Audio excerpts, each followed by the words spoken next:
মালয়েশিয়াতে দিন দিন বাংলাদেশিদের দ্বারাই অপরাধের সংখ্যা বাড়তেছে। এই যে দেখেন, মালয়েশিয়ান ইমিগ্রেশন আমাদের বাংলাদেশি একজন ব্যক্তি, তার নাম হচ্ছে মিয়া ফরহাদ, তার বয়স হচ্ছে 27 বছর, তাকে খুঁজতেছে। আজকে মালয়েশিয়ান ইমিগ্রেশনের যে ওয়েবসাইট আছে সেই ওয়েবসাইটে এই ছবিটা দিছে, দেখছেন? মানে এই নোটিশটা দিছে আর কি। সেই নোটিশ যে বলতেছে যে এই লোকটি হচ্ছে একজন অপরাধী, তাকে মালয়েশিয়ান ইমিগ্রেশন খুঁজতেছে।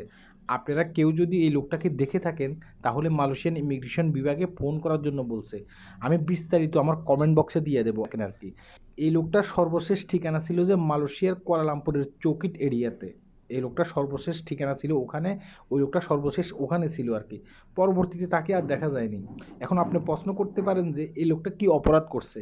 দেখেন, মালয়েশিয়ান ইমিগ্রেশনের ওয়েবসাইটে যখন একটা নোটিশ দেয় সেখানে শুধুমাত্র তাকে ওয়ান্টেড হিসাবে চিহ্নিত করা হয়। সে কি অপরাধ করছে সেটা কিন্তু ওখানে বলে না। নিশ্চয়ই বড় ধরনের কোনো একটা অপরাধ করছে, সেই অপরাধের কারণে তাকে খুঁজতেছে। এভাবে কিন্তু আমাদের বাংলাদেশি অনেকেই কিন্তু মালয়েশিয়াতে অপরাধ করে।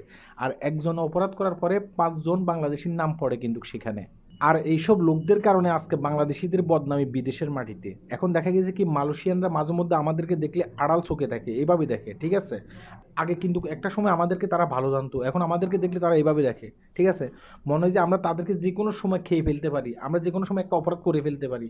তারা এখন আমাদেরকে অপরাধীর চোখে দেখে, শুধুমাত্র কিছু কিছু মানুষদের জন্য। আপনারা এই লোকটাকে যেখানে দেখে থাকবেন মালয়েশিয়ান ইমিগ্রেশনের কাছে ফোন করবেন, ঠিক আছে? একজন অপরাধীকে যদি আপনি ধরিয়ে দিতে পারেন তাহলে কিন্তু আমাদের বাংলাদেশিদের সুনাম বাড়বে। আমি আমার কমেন্ট বক্সে বিস্তারিত সব কিছু দিয়ে রাখবো।